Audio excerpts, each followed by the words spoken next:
Capítulo 10. O dia em que a humanidade se separou. Eu sabia, eu sempre soube. A paz nunca dura por muito tempo quando meus filhos escolhem caminhar sem mim.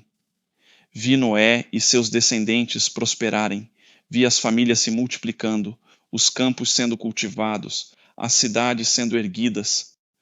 Mas também vi algo crescer em seus corações, algo que já estava presente desde o primeiro pecado, a rebeldia. Eles eram filhos daqueles que sobreviveram ao dilúvio. Seus pais lhes contaram sobre as águas que cobriram o mundo, sobre a arca que flutuou no oceano sem fim, sobre o meu arco-íris no céu e a promessa de que nunca mais destruiria a terra com águas. Mas em vez de verem nisso o meu amor, encheram-se de temor e revolta. A multiplicação da humanidade trouxe consigo a multiplicação do orgulho. Eles se viam como senhores da terra, como donos do próprio destino. Eu os criei para viverem livres, para espalharem-se pelo mundo, enchendo a terra com vida e beleza. Mas eles decidiram desafiar-me.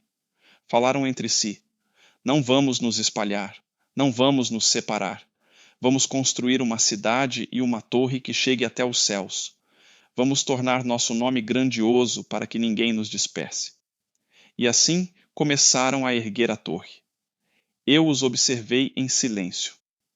Vi suas mãos levantando tijolo sobre tijolo, suas vozes dando ordens uns aos outros, seus rostos cobertos de suor, enquanto dedicavam todas as suas forças a um propósito vazio. Eles não erguiam aquela torre para me honrar, mas para desafiar-me, para provar que podiam chegar até mim sem precisar de mim. A ironia queimava dentro de mim. Como podiam pensar que poderiam alcançar minha morada com tijolos feitos de barro? Como podiam acreditar que uma estrutura de pedra os tornaria iguais a mim? Mas eu os deixei continuar. Dia após dia, suas construções subiam. A cidade crescia. A torre tocava o céu. Cada batida de martelo, cada pedra colocada era um lembrete de quão longe seus corações estavam de mim. Eles se uniram em um propósito que não os levaria a nada, e quanto mais subiam, mais vazios se tornavam. Eles não viam, mas eu via. Eles não sabiam, mas eu sabia. O que temiam mais do que tudo não era a minha presença, mas que eu os destruísse novamente como no dilúvio. Mas desta vez, eu não precisaria de águas para detê-los. Eu não precisava de tempestades ou de um grande juízo. Apenas uma coisa bastaria para pôr fim à sua rebeldia: um novo idioma. Eles falavam a mesma língua.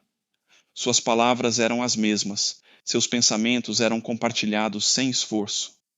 Eles eram um só povo, um só coração, uma só mente, mas tudo voltado para o orgulho e a soberba. Então eu desci e toquei suas línguas. Naquele instante, os pedreiros não mais compreendiam os arquitetos. Os mestres de obras gritavam ordens que ninguém entendia. Os trabalhadores olhavam uns para os outros com confusão. O que antes era unidade se tornou caos. A torre ainda estava de pé, mas sua construção parou. O medo tomou conta da cidade. Homens que antes caminhavam lado a lado agora se afastavam, incapazes de compreender uns aos outros. Eles gesticulavam, apontavam, tentavam, em vão, recuperar a comunicação. Mas era tarde demais. Eles desistiram. Deixaram a torre inacabada. Os grupos começaram a se separar, formando clãs e tribos de acordo com aqueles que ainda podiam entender. E então fizeram o que eu sempre quis que fizessem. Espalharam-se pela terra. A cidade ficou para trás. A torre permaneceu como um monumento à sua falha, um lembrete de que a grandeza dos homens nunca será maior do que a minha vontade. E assim nasceram as nações. Povos de diferentes línguas partiram para terras distantes, cada um seguindo seu próprio caminho. Alguns rumaram para as montanhas, outros seguiram os rios, outros cruzaram desertos. O mundo que antes era um só, agora se dividia em 1000 vozes, 1000 culturas, 1000 histórias. E eu os observei partir. Mais uma vez meus filhos estavam se distanciando de mim. agora não apenas em espírito, mas em terras, em costumes, em línguas, mas eu não os abandonei.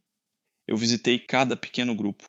Como um pai que passa de quarto em quarto para ver seus filhos antes de dormir, eu os observei em suas novas moradas. Vi os que atravessavam montanhas geladas, os que habitavam as margens dos rios, os que fizeram seus lares em planícies férteis, e a cada um deles deixei um sussurro, uma lembrança de que eu ainda estava ali, pois embora suas línguas estivessem divididas e seus caminhos estivessem separados, meu amor ainda os alcançava. A terra estava cheia novamente. Mas um dia eu chamaria um homem através do qual todas essas nações voltariam a me conhecer.